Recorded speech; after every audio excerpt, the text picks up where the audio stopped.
This is Dan Dix here reporting for Press for Truth, and it's beginning to look a lot like COVID-19 '84 Christmas nightmare insanity, as I want nothing to do with this moving forward, guys, and I don't think you will either when you see some of the things we're going to be covering today. Things like this: Christmas in BC under COVID-19 will be different, but don't worry, Santa has immunity. Tam says Christmas gatherings are out of the question right now as things stand. So obviously the Vancouver Santa Claus Parade has been canceled due to COVID-19, but interestingly enough, Santa Claus Parade in Toronto is going to go ahead without a crowd this year. The event, which will be staged in a closed set parade route, is going to air on TV, guys. So needless to say, this particular Christmas is going to look very, very different for a lot of people, but it really depends on how much television you are watching moving forward. And today, we're going to provide you the numbers and give you some context into these numbers so that you can make an educated decision about what you want your Christmas to look like for you and your family this year, guys. So stick around for that. But before we get into that, I'd ask that you check us out at pressfortruth.ca/donate. Here you can contribute a one-time PayPal donation. You can contribute Bitcoin by clicking here. You can become a Patreon member by clicking on that banner there. You can contribute other cryptocurrencies here. Here you can sign up for a monthly reoccurring amount as a Patreon alternative. Here you can send e-transfers to Dan at pressfortruth.ca, or if you prefer to keep it old school like we do, we also accept cash, checks, equipment, simply just words of encouragement, and those can be sent to Dan Dix, P.O. Box 1521, Squamish, BC, V8B0B1. All right, guys, as I said, things are going to be looking different this year, but it really depends on how much TV you're watching and how much you understand the true context behind the numbers that are being presented by these health officials. So let's start by taking a look at this one. Tam says Christmas gatherings are out of the question as things stand. Will Canadians find themselves on the naughty or the nice list this holiday season? The answer may determine whether large holiday celebrations are permitted.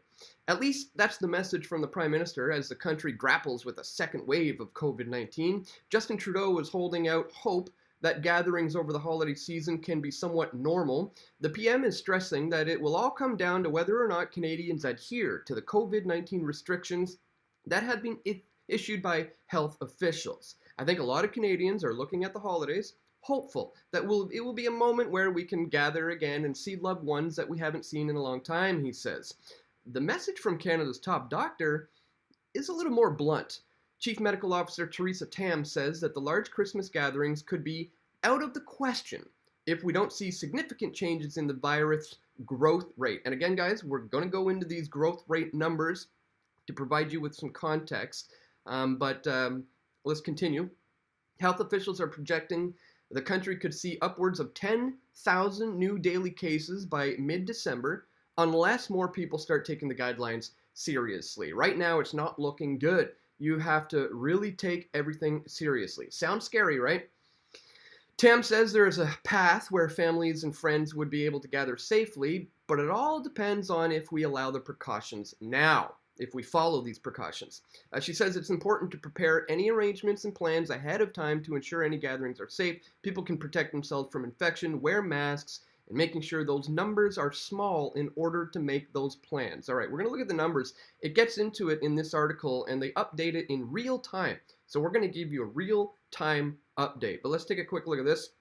It's no surprise that many people across BC are now turning their attention to Christmas and the questions surrounding Christmas during COVID-19 pandemic. Can families get together to celebrate Christmas? Can kids have photos with Santa's helpers at the mall or at an event? BC health officials say while Christmas will look different this year, some details are yet to be determined. There's not going to be a vaccine here that's going to save the day by Christmas, BC's provincial health officer Dr. Bonnie Henry said Tuesday. First of all, there's not going to be a vaccine that's going to save the day at all. That's just a ridiculous statement right off the bat. But it continues, with parts of BC under strict new measures until November 23rd, Henry said it will depend on how much of the spread of the virus officials are still seeing as we end November and head into December. And if you're curious of what these latest measures are that are going to be held until the 23rd. WorkSafe BC to step up workplace inspections following BC's new COVID-19 orders. So really, they're just going to put their 1984 thought police into action a little more aggressively.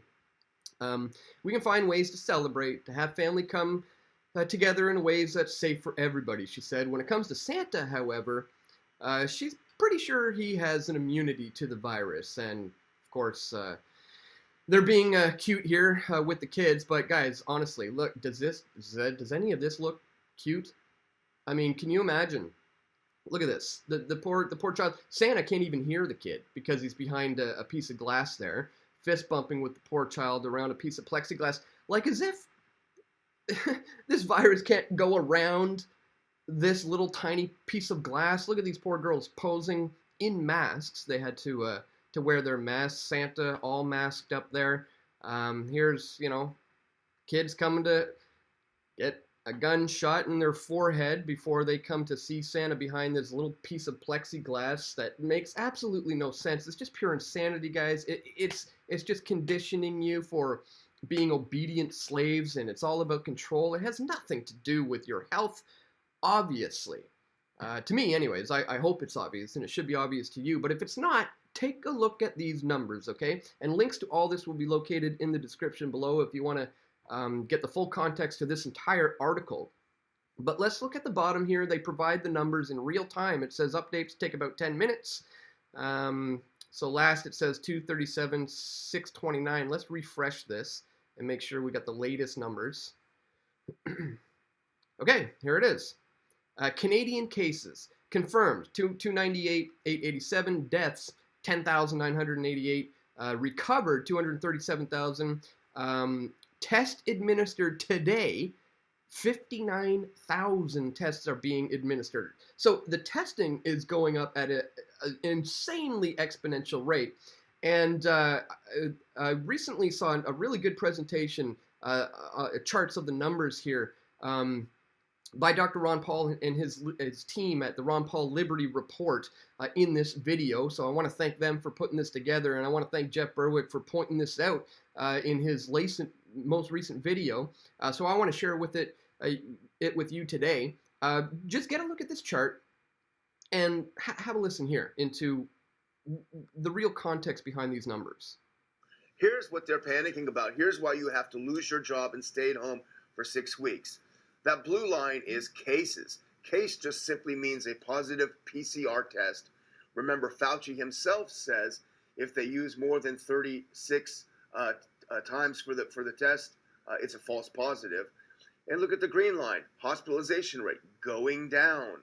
Look at the red line, deaths, not doing too much. This is the basis upon which they're going to shut the country down. Well, how did lockdowns and masks work? This is the basis for which they're going to shut the country down. The cases numbers are going up, as we said, because the testing is skyrocketing at an exponential rate. So yes, the case number is going up, but the death rate is staying relatively the same, and hospitalizations are dropping. So we have to look at these things with context. Just like these numbers, it's like, sure, that's fine. It's terrible anytime somebody dies. But how many people are dying of opioid overdoses in BC? It's far higher than this. Are we seeing this crazy, are we calling for shutting down everything because of that? I mean, it's just crazy. If this many people today, 59,000, were getting tested for the regular flu, of course the numbers for the flu would be up because people have it out there, but they're not being tested. So the tests are going up, hence the case numbers are going up. Deaths remain relatively the same because COVID is really not that bad, ladies and gentlemen. They're using this to gain a serious grip of control around the throats of the society of people, and they're going to start squeezing. They're going to start squeezing hard, and we need to just step outside of this system at this point and become completely self-sustainable, understand these numbers, understand the game they're playing here, and not play into it. So if you want to enjoy Christmas this year, I would strongly encourage you to do so. Don't be afraid. See your parents, see your brothers and sisters, see your nieces and nephews. Give them kisses, give them hugs. Enjoy a meal together. turn your TV off and stop living in fear of this virus and in utter dependence on the government to save you from a problem that was ultimately created by the government. COVID-19 didn't destroy the economy and create depressions to go up and suicides and alcoholism. No, no, no. The government did that, folks. They're trying to ruin Christmas now too, but that's up to you. Just turn the TV off and go ahead and have yourselves a very Merry Christmas this year, guys. Please, if you appreciate that this video, click the thumbs up button, share this information. People really need some context behind these numbers these days, and they really need to just turn the TV off and tune into the alternative sources of information that are not scaring them with this information, but just providing it to you so you can make an educated decision for yourself. So once again, if you appreciate my efforts to do that, please click the thumbs up button, share this video. Don't forget to check us out here at pressfortruth.ca/donate if you'd like to financially contribute to my efforts. And that's all for today, guys. I want to thank you so much for tuning in. Stay tuned. We're going to have more video reports coming soon. This is Dan Dix reporting for Press for Truth. We all want truth.